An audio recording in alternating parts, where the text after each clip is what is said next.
Hello बच्चों, आज हम कार्यपत्रक संख्या 58 विषय रस सिद्धांत भाग 1 करेंगे। बच्चों, अब हम व्याकरण साहित्य के एक महत्वपूर्ण अंग रस को जानेंगे। जब हम कोई कविता, कहानी, नाटक, उपन्यास आदि को पढ़ते हैं तो हमें कुछ अनुभूति अर्थात कुछ महसूस होता है, आनंद की अनुभूति होती है। ठीक, आनंद महसूस करते हैं, खुशी महसूस करते हैं। काव्य साहित्य को पढ़ने सुनने से उत्पन्न होने वाले आनंद की अनुभूति को ही रस कहा जाता है। ठीक है, किसे कहा जाता है? काव्य साहित्य को पढ़ने सुनने से उत्पन्न होने वाले आनंद की अनुभूति को ही रस कहा जाता है। अर्थात जो हम पढ़ते हैं या हम सुनते हैं तो उससे जो हमारे अंदर भाव उत्पन्न होता है, ठीक है, उसे हम महसूस करते हैं तो उसे ही हम रस कहते हैं। रस के अंग, तो रस के 4 अंग होते हैं बच्चों। बहुत ही इम्पॉर्टेंट है ये लाइन, हमें हमेशा याद रखना। एग्ज़ाम में अक्सर पूछा जाता है ये क्वेश्चन कि रस के अंग बताएं। तो रस के 4 अंग होते हैं: स्थायी भाव, विभाव, अनुभाव और संचारी भाव। क्या? स्थायी भाव, विभाव, अनुभाव और संचारी भाव। ठीक है, फिर से बता रही हूँ, रस के 4 अंग होते हैं: स्थायी भाव 1, विभाव 2, तीसरा अनुभाव और चौथा संचारी भाव। अक्सर पूछे जाते हैं एग्ज़ाम में, इसलिए आप सभी भूलेंगे नहीं, इसे हमेशा याद रखेंगे। अब स्थायी भाव क्या होते हैं? यह भाव जो मन में स्थायी रूप से स्थापित होते हैं, मतलब इनका ये हमेशा फिक्स, मतलब स्थायी रहते हैं, मन में, हृदय में स्थापित रहते हैं। ठीक है, इन्हें हम किसी और भाव के द्वारा नष्ट नहीं कर सकते, इन्हें किसी और भाव के द्वारा नष्ट नहीं किया जा सकता। प्रत्येक रस का एक स्थायी भाव होता है। मतलब हमारे जो साहित्य में जितने भी रस हैं, 9 रस हैं टोटल, कुल संख्या रसों की 9 है, तो 9 हमारे पास स्थायी भाव हैं। तो प्रत्येक रस का एक स्थायी भाव होता है। कुल स्थायी भाव 9 हैं, उनकी संख्या 9 है क्योंकि रसों की संख्या भी 9 है। ठीक है, स्थायी भाव कितने हैं? भाव 9, और रस कितने हैं? वो भी 9 है। तो स्थायी भाव हमेशा हमारे हृदय में विद्यमान होते हैं। ठीक है, तो इन्हें किसी और भाव से या भाव के द्वारा नष्ट नहीं किया जा सकता। जैसे कि हमारे अंदर क्रोध यानी गुस्सा, उत्साह, प्रेम हमेशा विद्यमान रहता है, हमेशा रहता है। ठीक है, बस वो सिचुएशन के अकॉर्डिंग बाहर निकल कर आता है। तो अब आता है विभाव। विभाव क्या होता है बच्चों?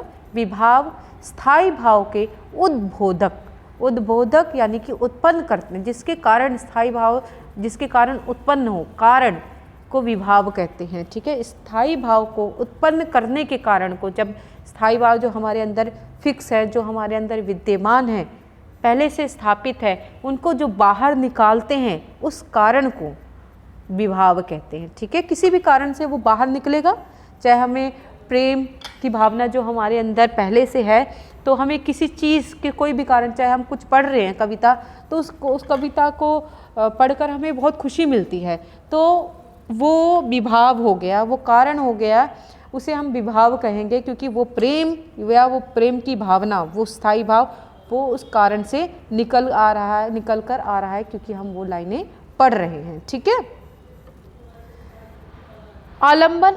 अब देखिए, विभाव की 2 प्रकार होते हैं, आलंबन और उद्दीपन। आलंबन विभाव और उद्दीपन विभाव। तो आलंबन विभाव क्या होते हैं? आलंबन विभाव को हम आश्रित यानी आश्रय विभाव भी कहते हैं, जिसका आलंबन यानी सहारा पाकर स्थायी भाव चाहते हैं। समझे आप? हमारे अंदर जो फिक्स है, जो स्थापित भाव है, जिसका सहारा, आलंबन क्या होता है? उसका सहारा पाकर वो विभाव जाग रहा है। और आलंबन के भी 2 पक्ष होते हैं, आश्रय आलंबन और विषय आलंबन। आश्रय आलंबन जिसके मन में वो भाव जग रहे हैं। आश्रय क्या? जिसके मन में वो भाव जग रहे हैं, या फिर जिसके कारण। अब विषय आलंबन क्या हो गया? जिसके कारण वह भाव जग रहे हैं। पहला आश्रय आलंबन जिसके मन में वो भाव जग रहे हैं, विषयालंबन जिसके कारण वे भाव जग रहे हैं। जैसे कि उदाहरण देखो, यदि राम के मन में सीता के प्रति रति का भाव, रति यानी श्रृंगार, प्रेम का भाव जागृत होता है तो राम आश्रय होंगे और सीता विषय होंगी। ठीक है, फिर से मैं बताती हूँ, ध्यान से सुनेंगे। यदि राम के मन में, जो राम है उनके हृदय में सीता के प्रति, किसके प्रति? सीता के प्रति रति का भाव जागृत होता है। रति मतलब प्रेम का भाव जागृत होता है, प्रेम का भाव जागता है सीता के लिए। तो किसके मन में जाग रहा है भाव? राम के मन में जाग रहा है, इसलिए राम क्या होंगे? आश्रयालंबन होगा। और किसके कारण जाग रहा है?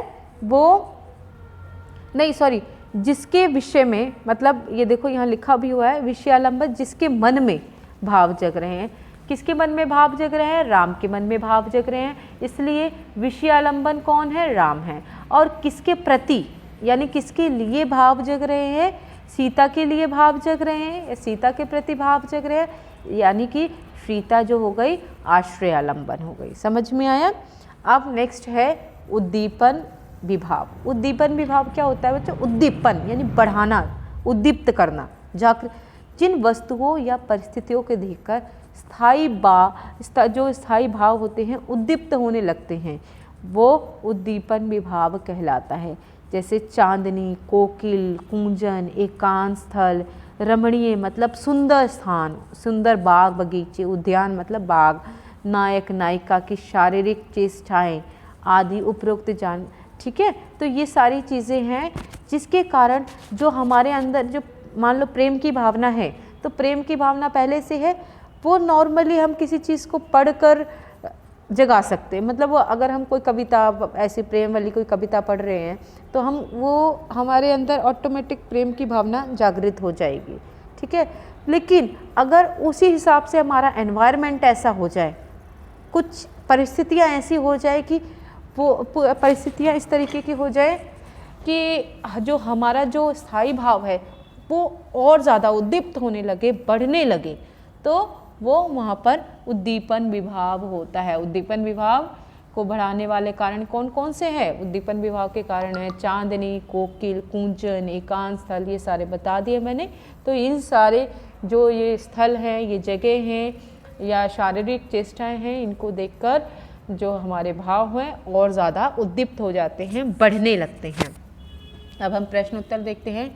रस किसे कहा गया है? तो रस की परिभाषा ऊपर दी गई है कि जब हम कोई कविता, कहानी या उपन्यास, नाटक आदि पढ़ते हैं और जो हमें महसूस करते हैं, उसे पढ़कर जो हम महसूस करते हैं, जब हमें आनंद की अनुभूति होती है तो उसे रस कहते हैं। ठीक है, अगला है रस के कितने अंग होते हैं? बताया, बहुत इंपॉर्टेंट है, याद रखेंगे, बिना देखेंगे लिखेंगे, बिना देखे लिखेंगे। स्थायी भाव, स्थायी भाव,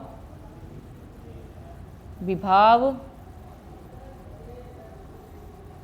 ठीक है, अनुभाव और संचारी भाव। ठीक है, और संचारी भाव।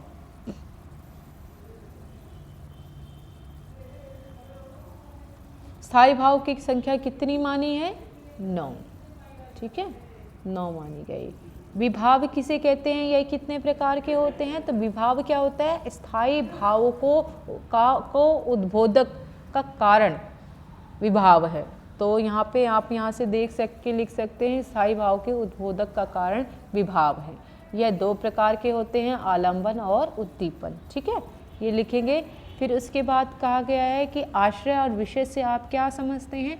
आश्रय अर्थात जिसके प्रति भाव उत्पन्न हो रहा है, और विषय जिसके मन में भाव उत्पन्न हो रहा है। ठीक है, यहाँ पे भी लिखा हुआ है बच्चों, देखो, जिसके प्रति, जिसके मन में भाव जग रहे हैं आश्रयालंबन, और जिसके प्रति या जिसके कारण मन में भाव जग रहे हैं, वो जिसके कारण मन में भाव जग रहे हैं वो विषयालंबन। ठीक है, ये हो गया। तो मैं आशा करती हूँ बच्चों कि ये वर्कशीट आपको अच्छे से समझ में आ गई होगी और आपको इन प्रश्नों के उत्तर करने में अब ज़्यादा मुश्किल नहीं आएगी। आसानी से आप इन प्रश्नों के उत्तर लिख सकते हैं। धन्यवाद।